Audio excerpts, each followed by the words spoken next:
نعوذ بكلمات الله التامات من شر ما خلق. بسم الله الرحمن الرحيم. بسم الله الكافي، بسم الله الشافي، بسم الله المعافي، بسم الله الوافي، بسم الله رب السماوات والأرض، بسم الله الذي لا يضر مع اسمه شيء في الأرض ولا في السماء وهو السميع العليم. السلام عليكم ورحمة الله وبركاته. الحمد لله والشكر لله ولا حول ولا قوة إلا بالله والصلاة والسلام على رسول الله وعلى آله وأصحابه ومن والاه. سبحانك لا علم لنا إلا ما علمتنا إنك أنت العليم الحكيم ولا حول ولا قوة إلا بالله العلي العظيم. يا حي يا قيوم يا ذا الجلال والإكرام لا إله إلا أنت برحمتك نستغيث ومن عذابك نستجير. اللهم أصلح شأننا كله كما أصلحت به عبادك الصالحين. اللهم لا تكلنا إلى أنفسنا طرفة عين برحمتك يا أرحم الراحمين.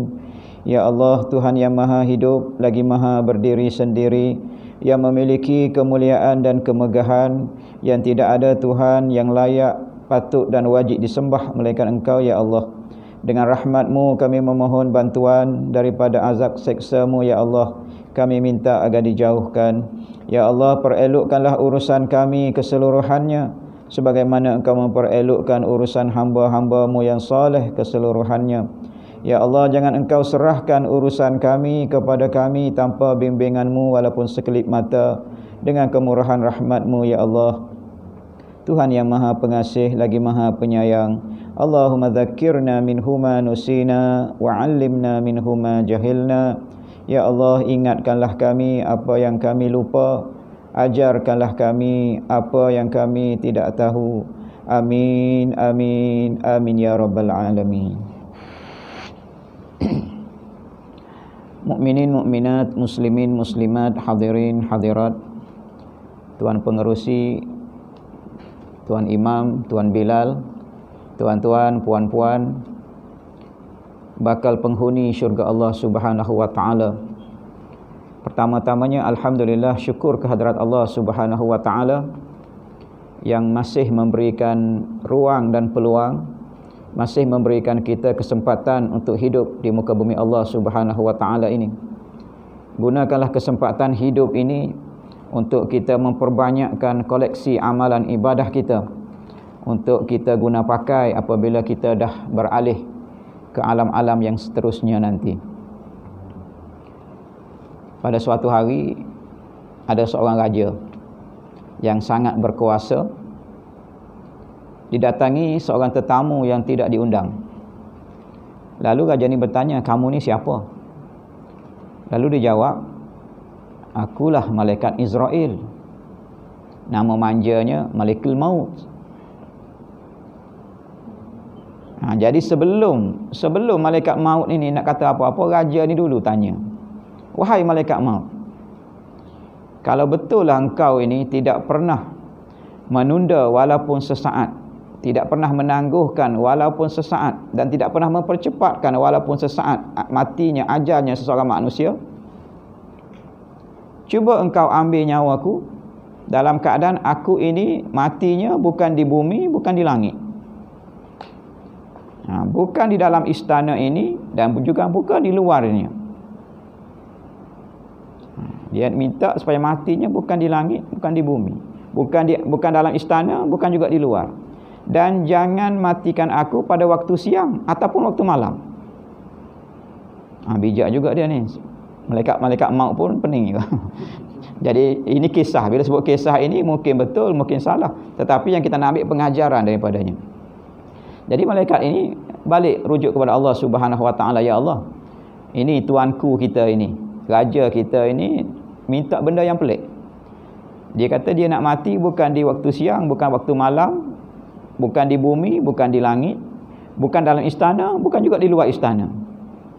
Jadi Allah Subhanahu Wa Taala bagi peluang. Bagilah peluang dia hidup dahulu, mana tahu dia nak bertaubat dan sebagainya. Jadi raja ini gunakan kesempatan diberi tempoh untuk hidup itu untuk memperkukuhkan istana dia, supaya tetamu yang tidak diundang ini tak dapat masuk lagi. Ketebalan benteng temboknya tu ditebalkan lagi. Bilik-bilik kebarnya diperbanyakkan lagi. Dan dia rasa dia dah cukup bersedia untuk berhadapan dengan tetamu yang tidak diundang ini. Lalu dengan satu urusan, dia naik kuda dan nak keluar daripada istana. Nak keluar itulah di pintu istana itu, tiba-tiba datang tetamu tadi. Dan dia memperkenalkan diri, dan kali ini aku datang bukan nak berborak, bukan nak sembang, tapi datang nak ambil nyawa, nak menjalankan tugas. Ketika itu juga dia ambil nyawanya dan menepati ketiga-tiga syarat yang diletakkan oleh raja tadi. Matinya pada waktu senja. Masa kita nak maghrib tadi tu. Jadi siang dah, matahari dah terbenam, bulan pun belum timbul lagi. Tengah-tengah tu. Nak kata siang, dah habis dah siang, nak kata malam, belum malam lagi. Tengah-tengah tu. Jadi waktu itulah dia matinya. Sebab itu kehendak dia. Yang keduanya, matinya bukan di bumi, bukan di langit, atas kuda. Okey, dia ingatkan dia bijak dah, rupa-rupanya Allah Subhanahu Wa Taala, malaikat lebih bijak lagi.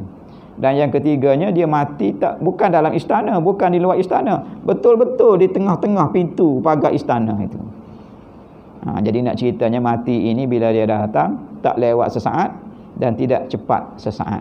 Jadi gunakanlah kesempatan, diberi peluang masih hidup lagi pada 18 Rabiul Awal pada malam ini, untuk kita memperbanyakkan amal soleh kita, minta ampun kepada Allah di atas salah silap kita, dan seterusnya bersiap sedialah untuk kita dijemput oleh Allah Subhanahu Wa Taala. Tuan-tuan, puan-puan yang dirahmati Allah. Jadi 2 minggu kita berbincang tentang kenapa kita wajib mencintai Nabi. Yang pertama hari itu, minggu yang pertama, kerana kita ini sebagai tanda syukur kita dilahirkan sebagai umat Nabi Muhammad sallallahu alaihi wasallam. Dan pada minggu lepas, kerana Rasulullah SAW sangat mencintai kita. Dan banyak lagi sebab-sebab lain, itu saja yang sempat kita berkongsi. Jadi pada malam ini dan malam minggu-minggu yang berikutnya, insya-Allah kita pergi kepada yang lebih penting daripada kenapa kita wajib, iaitu bagaimana kita nak tunjuk cinta kasih kita kepada baginda Nabi sallallahu alaihi wasallam. Kita tak perlu pertikaikan cinta kasih Rasulullah kepada kita. Sampai ketika baginda di saat-saat akhir nak meninggal dunia pun, baginda mengeluh sakitnya sakaratul maut. Tetapi dalam masa yang sama masih lagi teringat kepada umatnya, kita semua ini. Ya Allah, sakitnya sakaratul maut ini, berilah ke semua kesakitan umatku, biar aku seorang yang tanggung ya Allah. Jadi tak perlu dipertikaikan cinta kasih sayang Rasulullah kepada umatnya, termasuk kita pada hari ini. Sahabat-sahabat juga tidak perlu kita pertikaikan macam mana sahabat ini cinta kasih sahabat-sahabat kepada Rasulullah sallallahu alaihi wasallam. Seorang musyrikin Mekah yang dia ini dihantar oleh musyrikin untuk berunding dengan Rasulullah sebelum termenteranya perjanjian Hudaibiyah. Dan dia ini bernama Urwah bin Mas'ud Ats-Tsaqafi. Dia ini dikenali sebagai seorang yang cukup pandai berdiplomasi. Sampaikan dia kata, aku ini pernah dihantar untuk berunding dengan Maharaja Rom. Pernah dihantar untuk berunding dengan Kaisar Parsi, Maharaja Parsi. Aku ini dihantar untuk berunding dengan Najasyi, pemerintah Habasyah, dengan pemimpin-pemimpin Mesir dan pemimpin-pemimpin Arab yang lain. Tetapi aku tidak pernah berjumpa manusia, sahabat-sahabat seumpama sahabat-sahabat kepada Muhammad ini.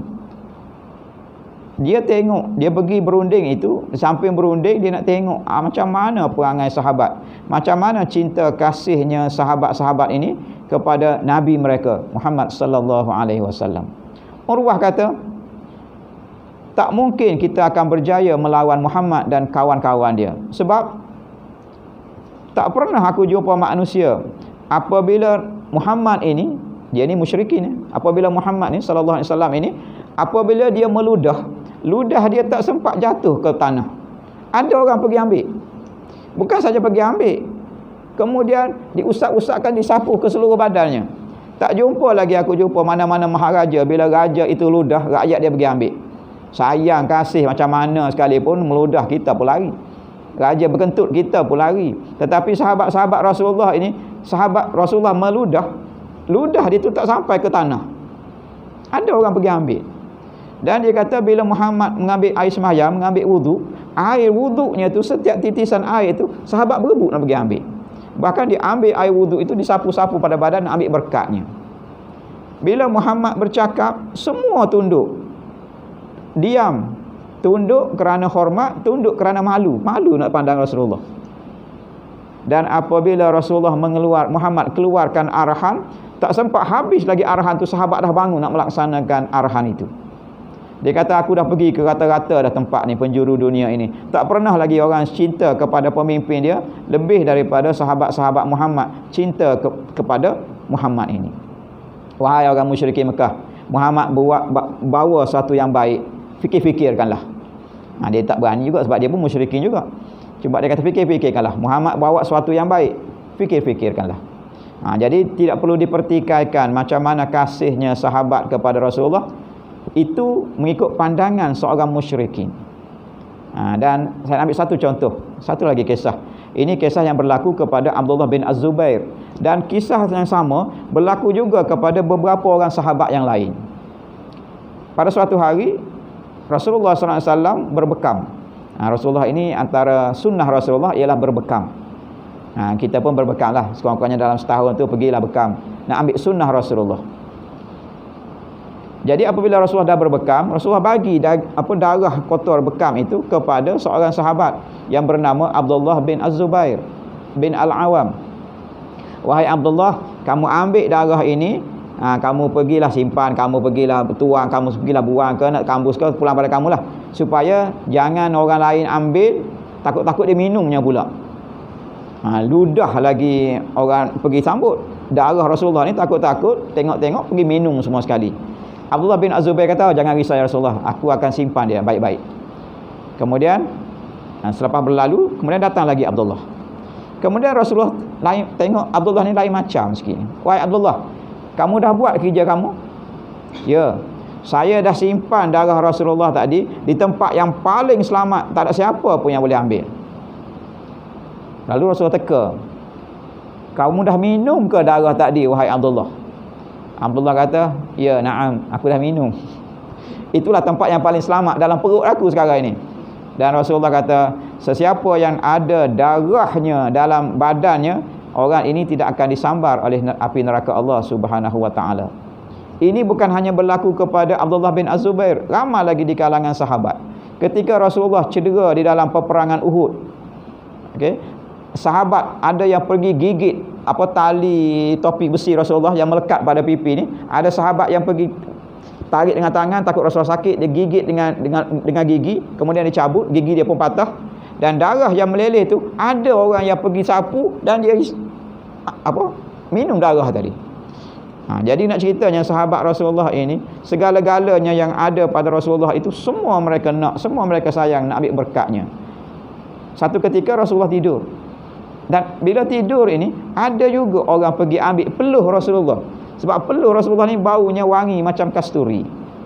Jadi saya sebut ni bukan nak suruh cari darah Rasulullah. Memang tak jumpa dah, Rasulullah tak ada dengan kita dah. Bukan nak cari ludah baginda, bukan nak cari bekas wuduk baginda. Tapi nak ceritanya, tidak perlu dipertikai cinta kasih sahabat kepada baginda Nabi SAW. Cuma yang kita nak persoalkan sekarang ni, macam mana cinta kasih kita kepada baginda. Itu yang kita nak cuba renung-renung dan kita cuba nak perbaiki, nak pertingkatkan. Supaya kita ini memang tak dapat menandingi sahabat, tetapi sekurang-kurangnya kita boleh bawa bukti bahawa walaupun kita ini tidak pernah melihat Rasulullah, tidak hidup bersama baginda, tidak ada kaitan darah pun dengan baginda, tetapi kita tetap cinta, sayang, kasih kepada baginda Nabi SAW. Subhanakallahumma wa bihamdik, asyhadu an la ilaha illa anta, astaghfiruka wa atubu ilaih. A'udzubillahi minasyaitonirrajim. Bismillahirrahmanirrahim. Alhamdulillahirabbil alamin, wassalatu wassalamu ala rasulihil amin wa ala alihi wa sahbihi ajma'in. Allahumma a'inna ala zikrika wa syukrika wa husni ibadatik. Ya Allah, bantulah kami untuk kami mengingati-Mu, bantulah kami untuk kami mensyukuri nikmat-Mu, bantulah kami untuk kami memperelok memperbaiki amal ibadah kepadamu. Allahumma inna nas'aluka lisanan ratban bi zikrik wa qalban maf'uman bi syukrik wa badanan hayyinan layyinan bi ta'atik. Ya Allah, kami mohon kepadamu agar dikurniakan lidah yang sentiasa basah mengingati-Mu, agar dikurniakan hati yang sentiasa hidup mensyukuri nikmat-Mu, agar dikurniakan tubuh badan yang ringan dan senang untuk melakukan ketaatan kepadamu. Allahumma 'allimna ma yanfa'una wanfa'na mimma 'allamtana wa zidna ilma.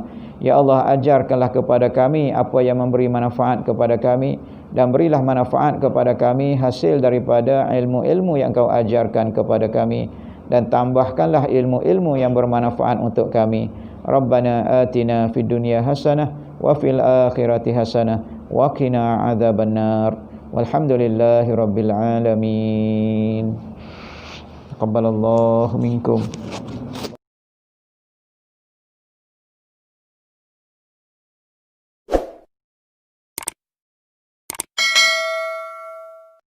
Bismillahirrahmanirrahim.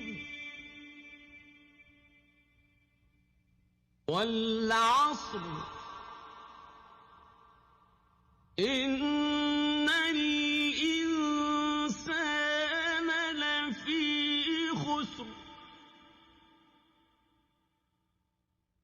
illa alladhina amanu wa 'amilus salihati wa tawasaw bil haqqi wa tawasaw bis sabr.